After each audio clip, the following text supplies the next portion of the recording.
Team Biscuits had control, so this round the power shifts to Team Gravy. Team Gravy, would you like to play or challenge? Challenge! They're gonna challenge!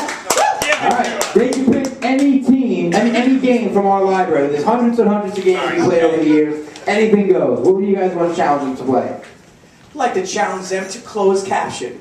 Alright, closed caption. Alright. This will be a TV show. We're going to have a host of the show, an expert of the show, and then one person will be providing the closed caption. All we need to get started is a topic for the expert to be an expert on. Something they can talk about for the TV show.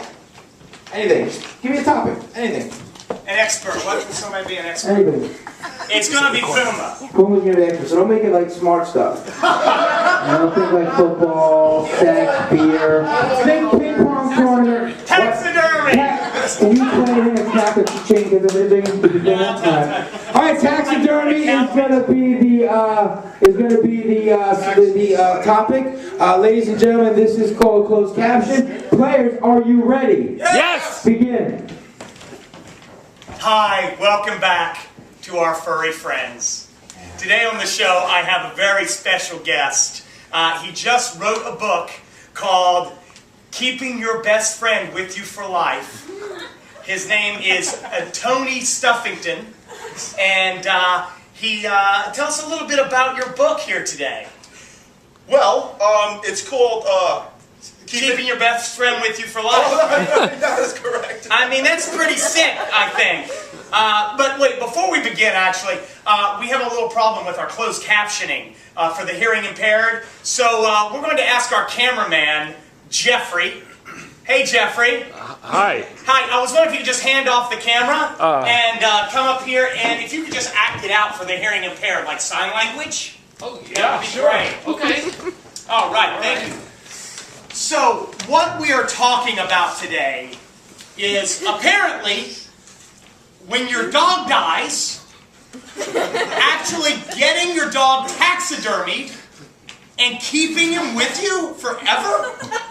That is correct. See, when I was a wee toddler, I had a dog. His name was Fluffy. Me and Fluffy were very close. He would sleep with me at night. I would make him roll over. I'd make him roll over again.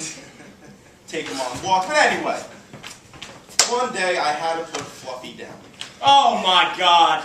That is absolutely terrible. It is one of the hardest decisions to make. If anyone has ever had to go through that in their life, it is a gut-wrenching decision to actually have to put your dog, they call it put to sleep, but we all know that that he's dead. It was very hard on me. I can imagine that would be hard on you. In fact, you know, not much can be more hard on you than that. It was really hard, like harder than like my 12th grade Spanish test. So then this was the catalytic experience that brought forth this theory of yours. I mean, I wanted to go 6 feet under with him. I wanted to die. Oh. But instead, I figured out a way to keep Fluffy with me, and that is to get a taxidermy, and he's hanging on my bedroom wall right now. I look up at him every night while I go to sleep, and it's hard. It's hard. I know. Well, you know, looking here in chapter 5 of your book, you're talking about having to stop yourself from sleeping with him every night because you felt that that wasn't good for your psyche. It's not good for my psyche. I mean, he's just right there. I'm still very close with him, but he doesn't roll over like he used to. And no, you'd have to roll him over manually. Right, so I had to control myself. I had to control myself and sleep by myself. Well, I know it's losing a pet is very hard, and if you keep your pet with you, do you still get some happiness out of having your pet, even though he's stuffed, even though he's taxidermied, and hanging on your wall, and actually he is pretty hard and stiff. Like I said, he's very hard, but I still get pleasure out of him. I gotta control myself, and I've moved on, and I've just Now, here's a quick question for you. What about other animals? Is it just dogs, or could somebody get their pet snake stuffed? Or maybe a gerbil, perhaps. Well, or a hamster. Or all sizes of dogs. It could be a little chihuahua or a shih tzu, perhaps. All the way up to a Great Dane or a Doberman Pinscher.